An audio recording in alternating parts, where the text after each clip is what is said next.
Hello everyone, welcome to the GS World. Today we will discuss Samadhan 2. Here we will discuss previous year question of Polity. So without wasting our time, let's start.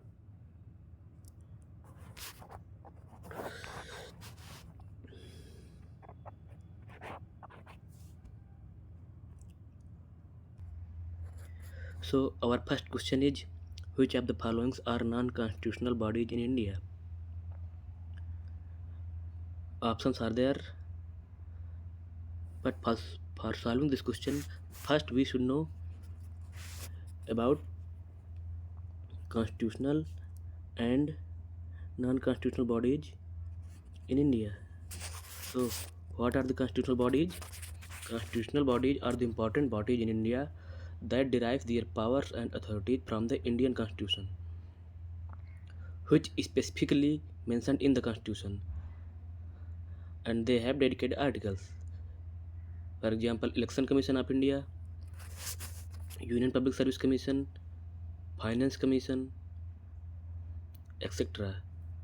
Non-constitutional bodies are those bodies which are created by legislation or executive order of the government. Examples are Niti Aayog, Human Rights Commission, CBI, etc. Let's solve the question. See the options. Our first option is tribunals. What are the tribunals?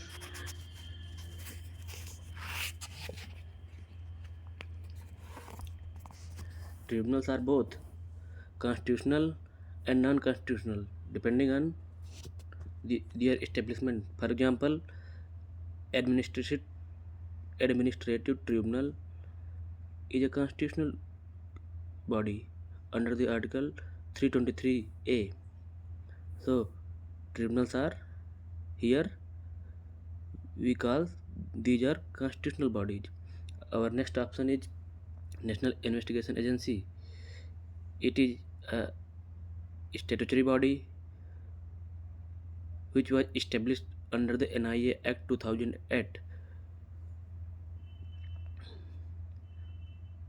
So it is not a constitutional body. Our next option is Competition Commission of India. It is also a statutory body which is enforced through the Competition Act 2002. So it is also not a constitutional body because it is not mentioned in the Constitution.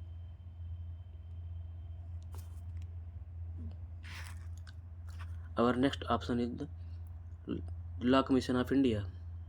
The Law Commission of India nor a statutory nor constitutional body.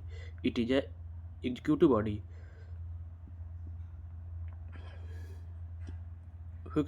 which play advisory role to the Ministry of Law and Justice. So it is also not a constitutional body. Our next option is National Commission for Scheduled Tribes. It is a constitutional body because it is mentioned in the Constitution through the 89th Constitutional Amendment Act 2003.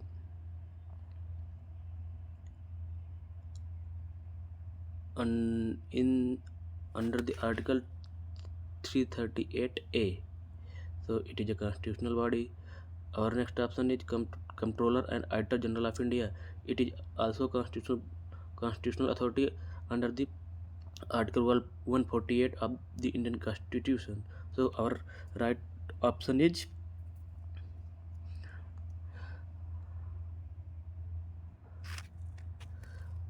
2, 3 and 4. So option B is correct answer.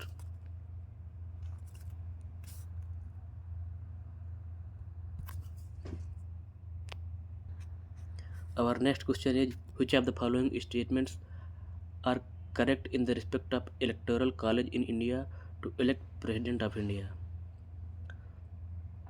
So let's go to the option. Our first option is, it consists of elected members of legislative assemblies of National Capital Territory of Delhi and Union Territory of Puducherry and were added to the electoral college by 70th Constitutional Amendment Act. This statement is correct statement. The 70th Constitutional Amendment Act 1992 include the elected member of Legislative Assembly of the National Capital Territory, Delhi, and the Union Territory of Puducherry in the Electoral College for electing the President of India. Our next statement is the number of values of votes are based on the population of 1971 census of India as per the 42nd Constitutional Amendment Act.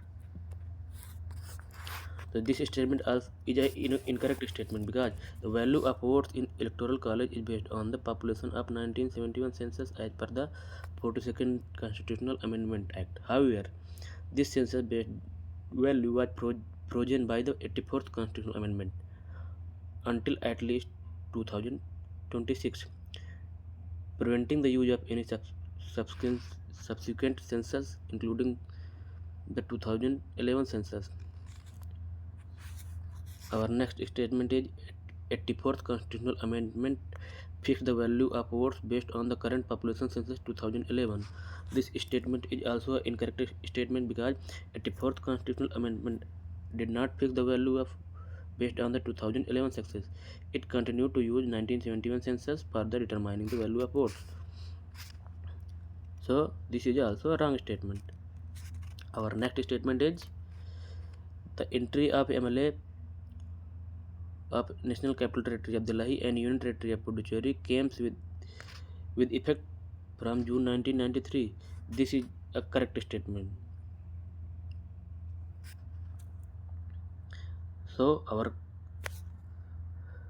statement 1 and 4 are the correct. So option B is a correct answer.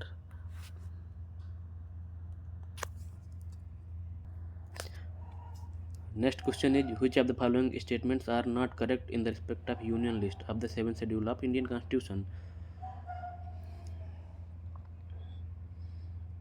Our first statement is there are 100 subjects in the list. That is correct statement. At present in the union list there are 100 subjects. Originally there were 97 subjects. Example are defense, banking, foreign affairs, currency, atomic energy, insurance, census, etc. There are some additional informations as you all see here. Our next statement is this list signifies cooperative federalism.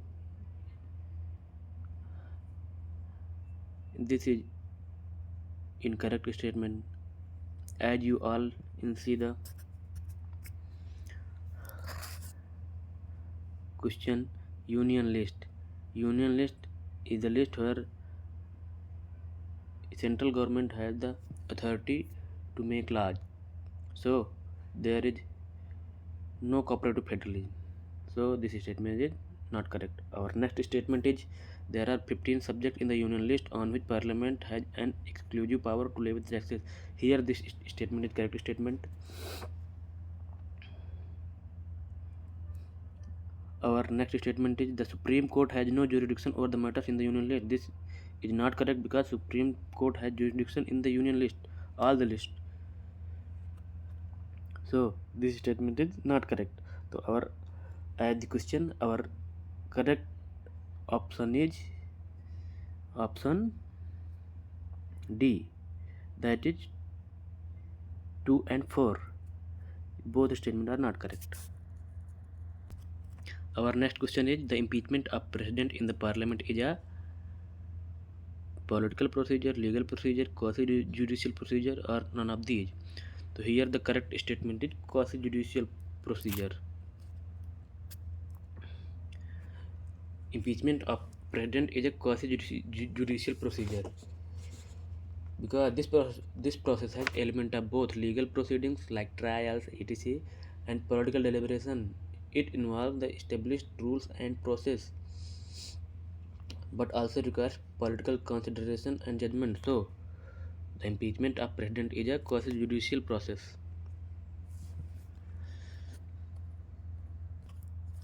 Here the next question: which of the following statements are not correct in the respect of Advocate General in India. First statement is the Advocate General is the highest law officer of the state. This is correct statement. The Advocate General is the highest law officer of the state, which re- represent the government in the courts in the territory of the state.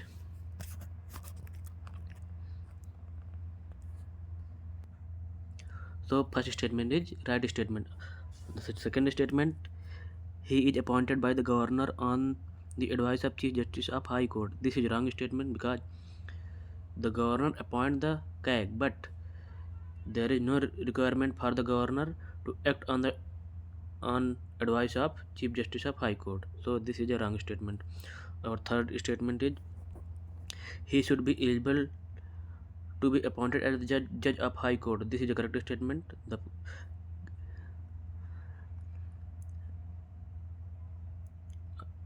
next statement is he should be not more than 65 years of age.